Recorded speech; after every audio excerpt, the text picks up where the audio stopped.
Good morning everyone. This is Sankar Raju, Department of EEE from DBS Institute of Technology, KAVALI. This is continuation for speed control of three-phase induction motor, cascade or tandem operation. In this method, two motors are used and are ordinarily mounted on the same shaft so that both runs at the same speed. The stator winding of the main motor A is connected to the mains, while that of the auxiliary motor B is fed from the rotor circuit of motor A.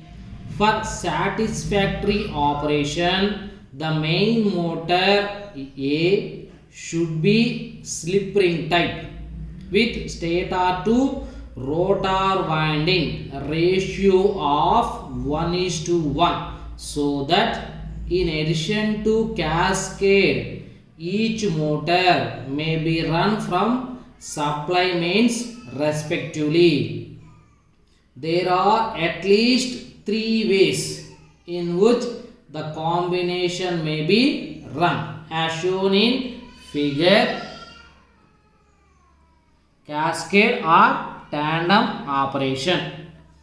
First one, main motor A may be run separately from the supply.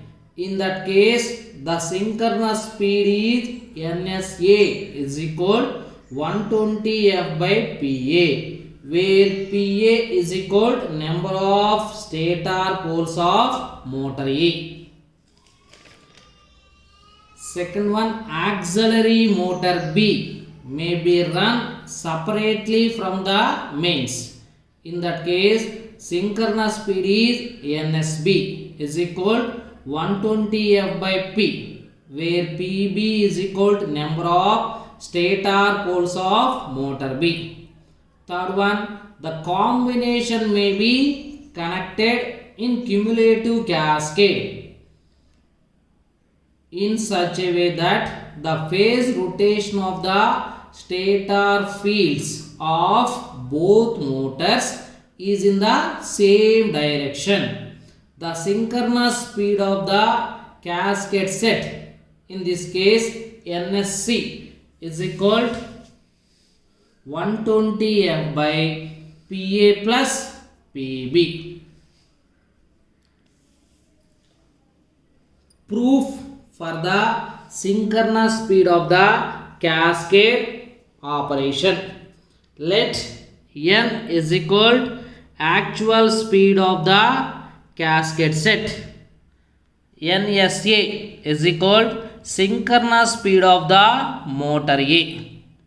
The relative speed of motor A with respect to its stator field is NSA minus N. Hence, the frequency F dash of the induced EMF in rotor A is given by F dash is equal to NSA minus N divided by NSA into F. This is equation 1.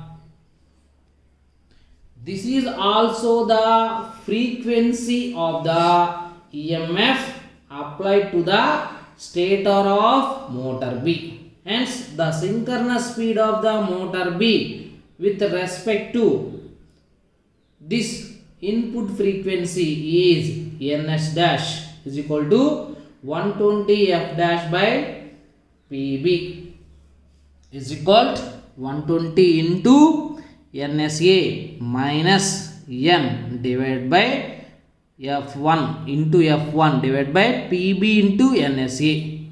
This is equation 1. This is equation 1.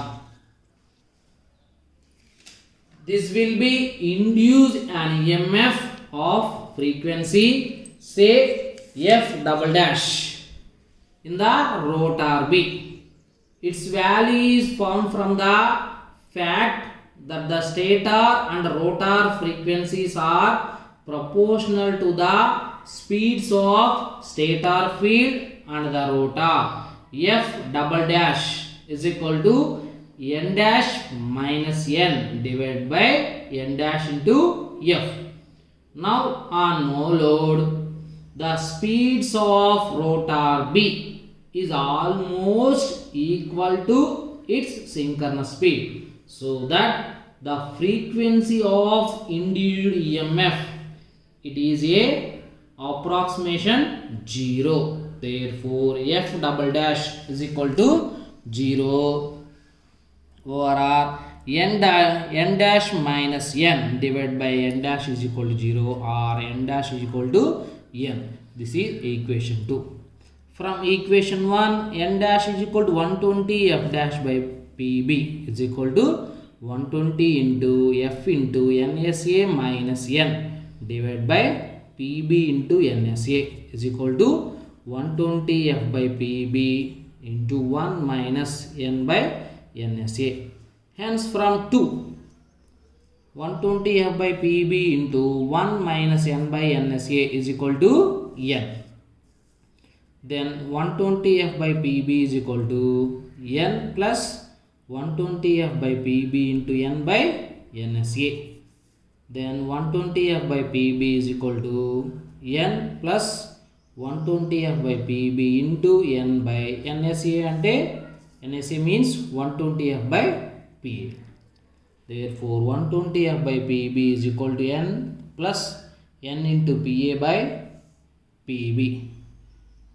Then take LCM, n into pa pb plus pa divided by pb. pb cancel. Therefore n is equal to 120 f by pa plus p. Therefore cascade speed of the set is equal to 120 f by pa plus pb.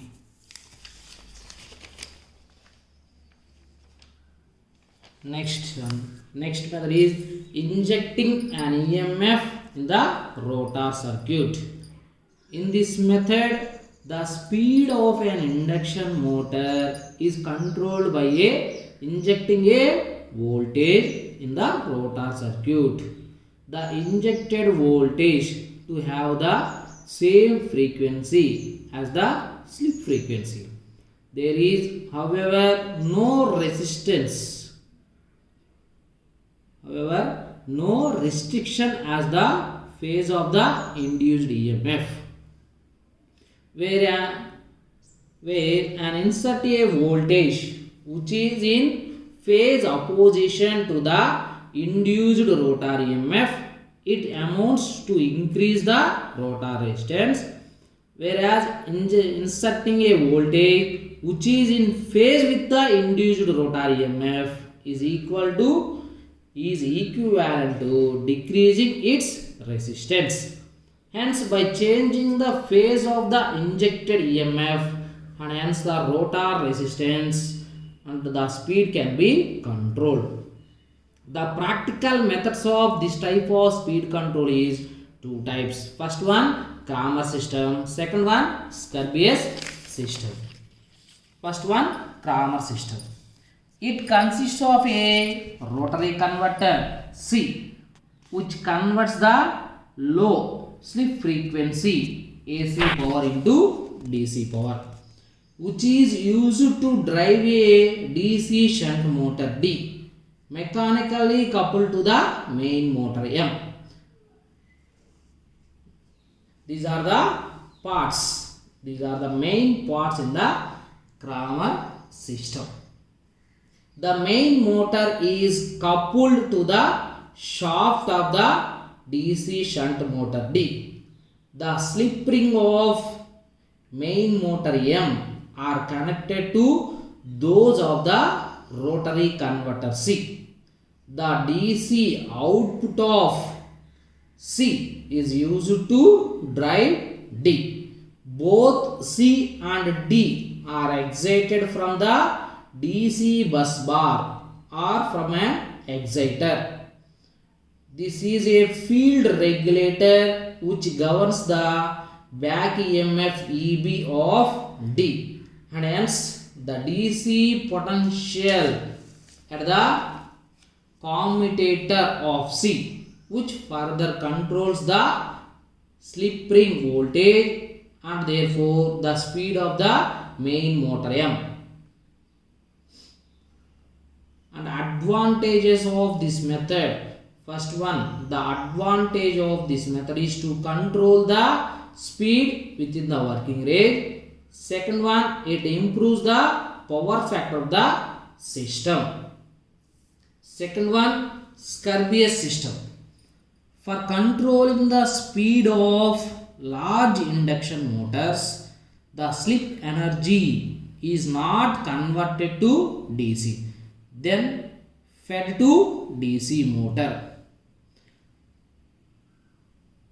Rather, it is fed directly to a special 3-phase AC commutator motor called a Scurvious machine as shown in figure. The polyphase winding of machine C is supplied with the low frequency output of machine M through a regulating transformer RT. The commutator motor C is a variable speed motor and its speed is controlled by either varying the tappings on RT or by adjusting the position of brushes on C. Thank you.